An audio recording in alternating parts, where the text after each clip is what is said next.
Assalomu alaykum. Internet tarmog'ida kuzatib borayotgan hamyurtlar, xudo xolasa mana yana bir ishimizni Andijon viloyati Marhamat tumanida yakunlab oldik, Ibn Sino mahallasida.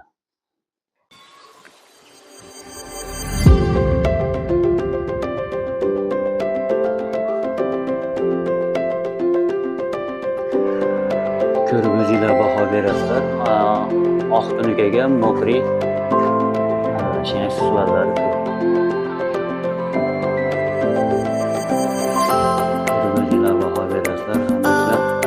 Juda go'zal holatda bo'lib o'tdi.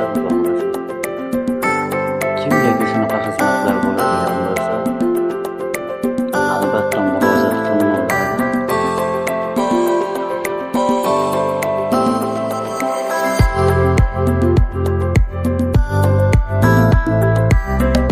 Ajoyib ko'rinishga ega.